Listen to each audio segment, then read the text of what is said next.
A tree is grounded by its roots. These roots help develop the tree's trunk. The trunk becomes strong and resilient over time, but continues to expand and grow. The branches on a tree grow at different times. Some break off while some grow.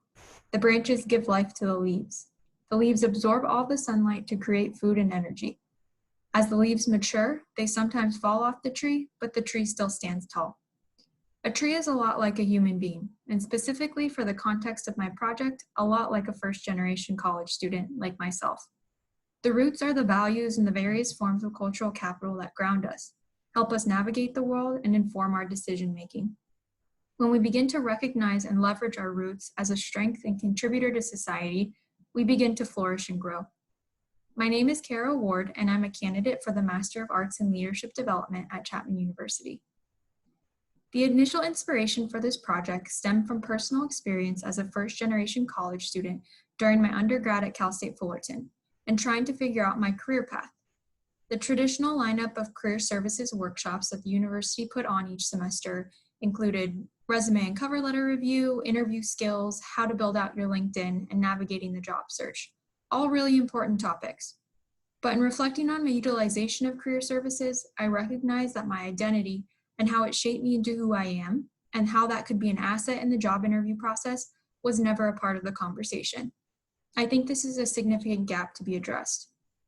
In collaboration with Dr. Gabriela Castaneda, Assistant Director of Career Services in the Ardro School of Business and Economics at Chapman University, I developed a workshop for first-generation students that will introduce them to Yoso's Community Cultural Wealth Model and explore how they can cultivate and leverage cultural capital in their career development and specifically the job interview process.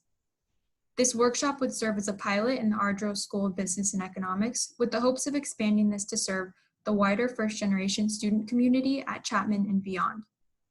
With nearly 20% of Chapman students identifying as first generation, meaning their parent or legal guardian did not have a bachelor's degree, there's an evident need to support this growing population.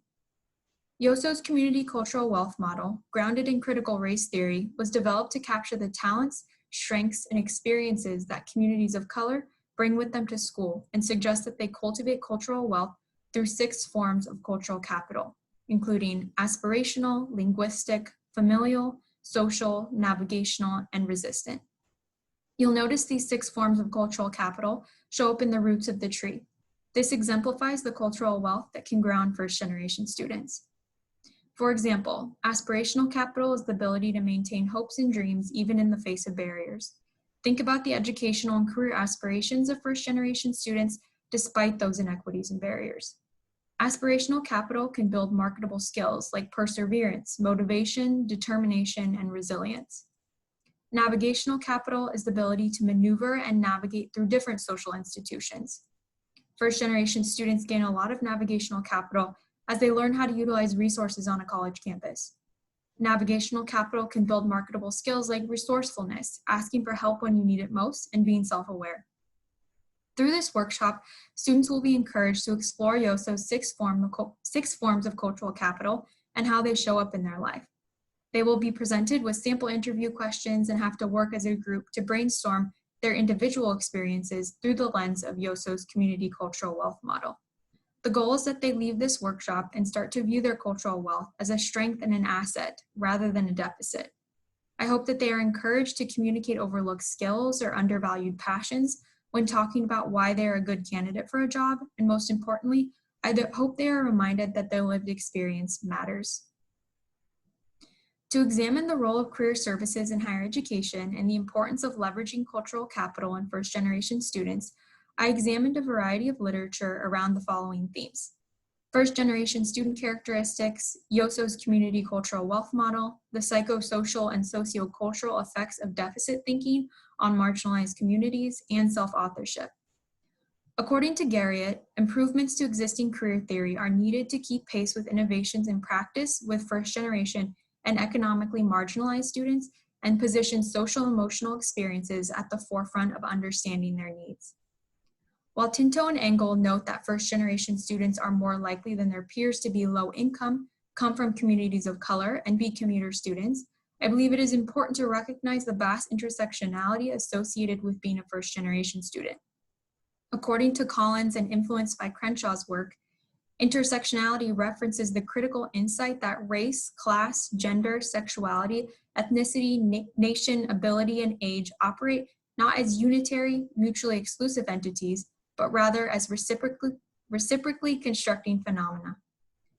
According to Patton Davis and Musaeus, deficit thinking is a part of a larger system of oppression connected to meritocracy and colorblindness. Brackman and Gardner argue that first-generation students have been portrayed in literature in deficit terms, usually connected to words like challenge and help. O'Shea indicates that we can't default to positioning first-generation students as a problem, but we need to leverage how their existing cultural capital can help them reach success. Self-authorship was the final theme of my literature review. Baxter-Magolda proposes that self-authorship is the internal capacity to define one's beliefs, identity, and social relations. I believe the process of career development during college can lead a lot of students through what Baxter-Magolda defines as phase 2, crossroads, when the original career path is now put into question or tension is identified as a student recognizes that they have agency and power in where their life is headed. Pizzolatto found that students who work closely with advisors and educators who actively encourage self-reflection, goal setting, and express curiosity about their life outside of academia were more likely to practice abilities that would lead to self-authorship. Reflecting on the MLD in my capstone project has been much more therapeutic than I imagined. Committing myself to courage has been a crucial part of the development of my leadership capacity. This commitment was instilled in me at a young age by my parents, who both worked tirelessly to create a life of opportunity for my sister and I. Being multiracial, Latinx, and white has played an influential role in understanding the contrasting experiences of privilege, being white and white passing, and oppression, being a Latino working class woman, that continue to play out in my life. Understanding and unpacking this part of my ethnic identity has helped me to become a more culturally humble leader that recognizes the space I take up, but also the spaces where I don't see myself represented. In MLD 655, Democracy, I was introduced to Paulo Freire's Pedagogy of the Oppressed. Freire said that the oppressed must perceive the reality of oppression not as a closed world from which there is no exit, but as a limiting situation which they can transform. This concept has remained transformative for me and has impacted the creation of my capstone project, in creating an opportunity for first-generation students to reflect on their unique experiences from a standpoint of appreciation and motivation. As a whole, the MLD and the capstone process has certainly challenged my ability to be a resilient, adaptable, and empathetic leader during times of both personal and organizational change. Personally, the last 6 months have been some of the most trying times of my life, trying to find a balance between working full-time, finishing graduate school, and prioritizing family amidst my dad's cancer diagnosis last October, his CESA treatment, and passing on April 7th. Through this, I've learned a lot about the importance of asking for help when you need it most. And I've learned how family as a core leadership value could serve me well. Over the last few months, and amidst a global pandemic, this value of family has been placed at the forefront of everything that I do. Having a work-life balance has been more critical than ever, and it has helped me to become a better leader for my student workers in placing the human connection and mental well-being of all of us individually and as a team before any of the work that we need to do. This focus on building strong connections and understanding that behaviors of individuals will also impact the group is representative of Margaret Lippmann-Blumen's connective leadership model. Lippmann-Blumen argued that leaders need to move past focusing solely on increased productivity, but also focus on the importance of mutuality and inclusiveness. Over these past 2 years in the MLD, I've seen how my personal leadership has been challenged to grow. My leadership philosophy is rooted in both servant leadership and authentic leadership. I believe that leadership is creating a shared vision to empower others during times of unpredictability and the unknown. I've seen my capstone project's connection to servant leadership through its focus on leader behavior and building followers up through encouragement while avoiding a deficit-based approach to community development. And I have also seen its connection to authentic leadership through its tenacity to normalize the positive psychological states of hope, optimism, and resilience in both individual and community settings. And finally, I don't have enough time in this presentation to say thank you to all of the people in my life and the leaders I am inspired by on a daily basis for their support during my time in the MLD. First, I want to say thank you to my family, to my mom for being my guiding light. Your selflessness, strength, commitment to creating community, and the love that you have to give transcends all boundaries. To my dad, I know you are watching over me. You would be laughing if you knew in the gratitude part of my master's degree speech, I would be saying thank you for all of the disagreements we had about politics and society. You taught me about the importance of dialogue and to never shy away from expressing what I believed in, and I never doubted how proud you were of me. To my sister, for creating this image that so beautifully captures my project. Thank you for always believing in me, reminding me to not take life too seriously, and for being an invisible hero in our society, raising 3 kids with grace and a leadership skill set of your own.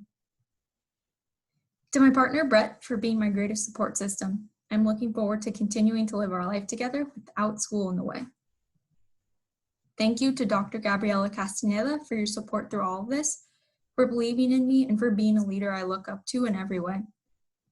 To my Office of Diversity and Inclusion team, you inspire me. Aaron, thank you for recognizing my cultural capital and leveraging it. Chris, for helping me adjust to work at Chapman 2 years ago, and for your constant support. Osinachi, Jackie, Navina, Raul, and Derek, you are change makers, and I am better for knowing you. Thank you to Dr. Jana Remy and Dr. Melissa Rowland Goldsmith for being leaders at work who I also look up to. To my editor, Elise, for coming in at the last minute and being so open to editing my work. I appreciate your time and for your motivating words over these last few weeks. To all of the MLD faculty for exemplifying what it means to lead with the heart, for believing in me and encouraging me to get to this point. And to my MLD cohort and my accountability group for letting me listen to your stories, the highs and the lows. Your resistance and persistence has taught me more than I ever anticipated. I can confidently say that in the best way possible, the MLD pushed me far out of my comfort zone and has been a springboard for my leadership growth and my ability to shape leadership in others that promotes the common good for all. Thank you, thank you, thank you.